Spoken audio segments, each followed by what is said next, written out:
Hey, Saber fans, this is Darth Paladin, and I have a mystery from the Boneyard.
Hey, was anyone in the studio? No? Okay. That's weird.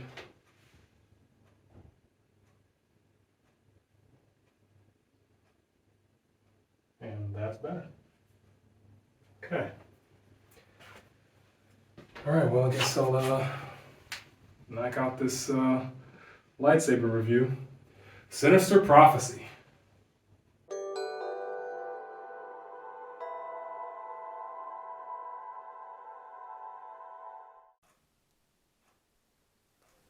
Hey Saber fans, this is Darth Paladin, and I have a review of the Saberforge Sinister Prophecy Mk1. I received this saber in a Boneyard Mystery box, and that was only $100. Great deal considering what I got here. So I'm going to include a card right up here below, so you can, or above, so you can check that out. And what I initially diagnosed as the problem with the saber was that the speaker just didn't work. It has an NEC, I think it's an igniter or a Spark 3 on the inside. As you can see, it has 2-switch setup, SD card. All the electronics worked fine. It's just that the sound was cutting out when I would swing. And so I replaced the speaker, and to my joy, it worked perfectly fine with the new speaker. And it didn't have a pommel, so it wasn't really secured in there, so I put in a new low-profile pommel, which works great. And I actually used a 30mm speaker. So I'm pretty excited about how I basically took a $100 broken saber and made it to a fully functioning, really awesome saber. Let's go over the dimensions. So from the tip of the angled emitter here to the base of the angled pommel, it is exactly 13 inches long. It has a diameter of 1.5 inches. It does have a mini suba here, and that suba is 2 inches. It has a really deep blade depth. As you can see, there are these windows here, which I'll cover a bit later, but the blade has to go all the way down here to where the LED is. And that is a whopping 4.1 inches of blade depth. Huge. Since there's the low profile pommel and the 30mm speaker, which is pretty thick, about that deep, so there's not much resonance there. It's right up against the screen, and that's a 1/2 inch or 0.5, and then it weighs at 1 pound. As you can see, the hilt is weathered, which is very nice. I'll start at the emitter. So we've got this nice slant there that is forked at the top. And then once you get into the suba, which I think is a really cool effect there, I think the Sinister Prophecy Mk2 that Saberforge offers, this emitter here is blued and darkened. But for this weathered portion, you can tell it's just been put on the machine. But it still looks good though. Now getting down into this portion here, these windows. So what would normally be your switch section is now windows. Now the Mark II has 4 elongated windows like the outside oval here. So you have 1, 2, 3, and then 4. This Mark I still has 4 windows, but they're on the top and bottom divided into 2 smaller ovals, as you can see there. This portion here, this inner part, is almost like a, I want to say a shroud. It's a blade holder. Yeah, it's a blade holder. So if you reduce these retention screws, this actually slides out. If you pull from the emitter, this whole section here slides out, and then just the base of the Suba on down is the main body of the saber. And then the LED is right down in there as well. It has an orange, or more of a red with a, I think it's a blood orange with almost a yellow or amber flash on clash. And the switches reflect that as well. The top is the activation switch, and the bottom is the auxiliary switch. Top is orange, the bottom is more of a kind of an amber, almost yellowish color. And they blink randomly when the saber is powered up or booted. Then I'm going to call this the lower body here. This is almost an upper body, lower body. This is all one piece. Get into the CoverTech wheel. The recharge port is located on the bottom end of the saber, adjacent from the power switch. Then mirroring the emitter, we have a slanted pommel, which does flatten out ever so slightly right there at the base. CoverTech, also weathered. And then there's the pommel that I added. I'm just going to unscrew that so you can see. Now, funnily enough, I received this pommel from Saberforge during a promotion a couple of years ago. When you reach a certain dollar amount, they sent free parts. And I got this free pommel and staff extension. So adding this to the saber was essentially no additional cost to me, because this was already included from, I had lying around from a previous order. And then on the inside is the 30mm bass speaker, which sounds really, really good. You can see how deep that is. So that just sits nice and safe on the inside, and then I screw in the pommel. I just screw it till it gets nice and snug and creates enough resistance, and then I know that it's secure. Okay, so let's go ahead and boot this up. Kill key on the bottom, 1 pull. There, the activation switch is blinking red, and the auxiliary is blinking orange. This came with 6 sound fonts.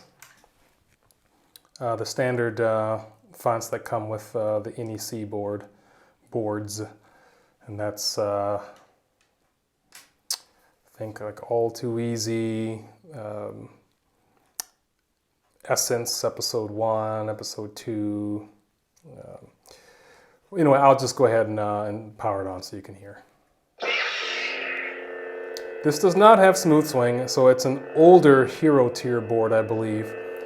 So here is looks like a almost a medium red, and I think it has an orange flash on clash.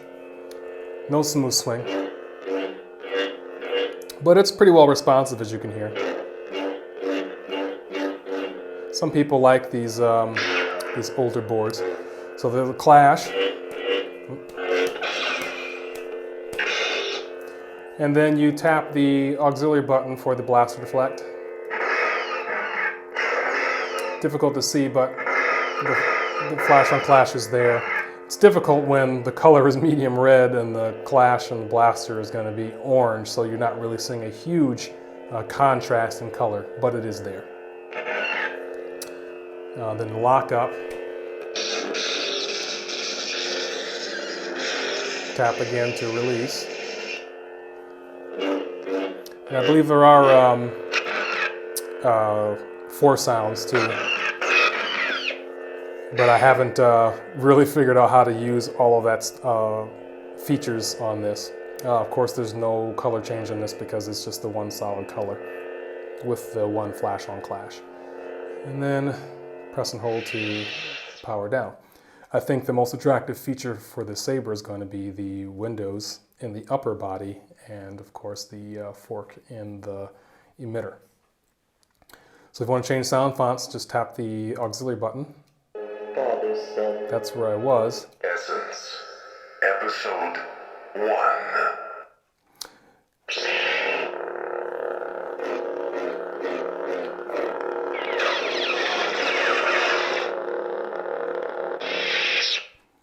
So I'm really pleased with the bargain that I got on this. $100 Boneyard Mystery box, and all I had to do is add a pommel, which I already had for free, and replace the speaker, which is all too easy.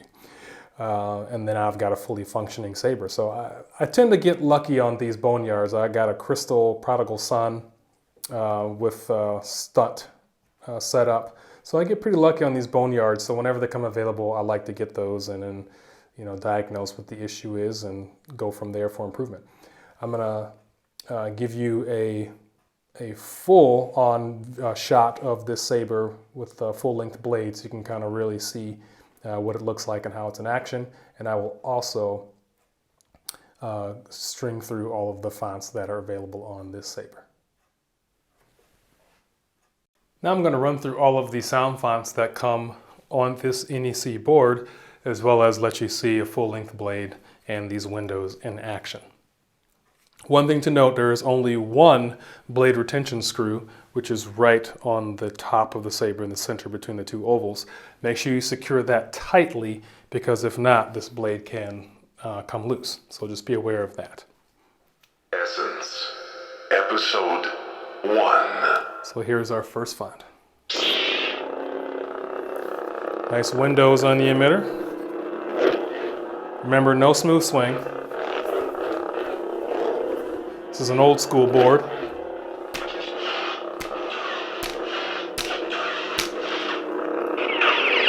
You can see that it's a bright orange flash on clash. Next font. Essence, Episode 2.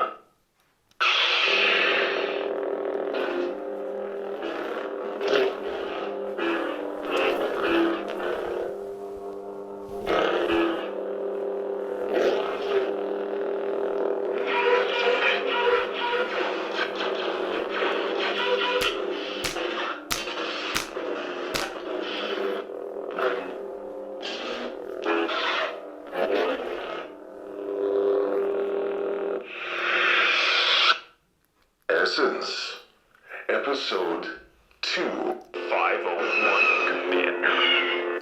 This is the third font.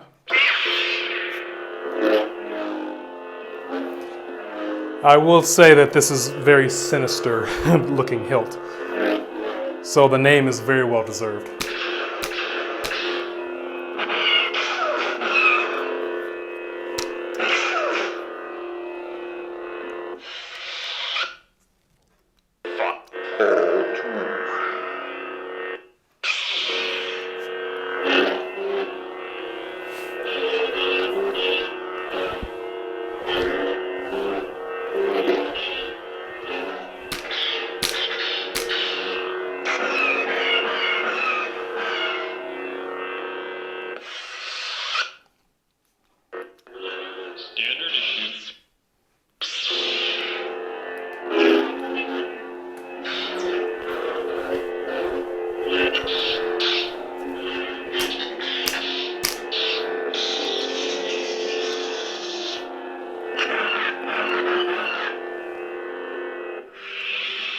It's a bit nostalgic, kind of going back to a standard swing font without the smooth swing. I've been spoiled by that so much with all these sabers now.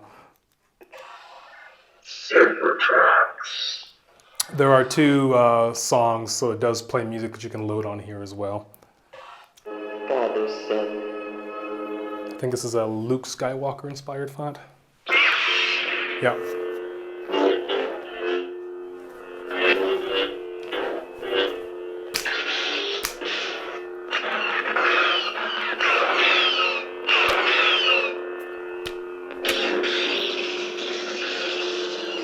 What's cool is once you engage the lockup, the auxiliary switch will flash and blink rapidly. And then it goes back to normal when you release that.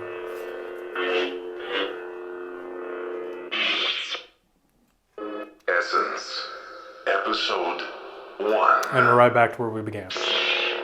Yeah. It's a menacing hum that fits this saber really well. And the glow on the hand is really cool too, when you're holding that saber.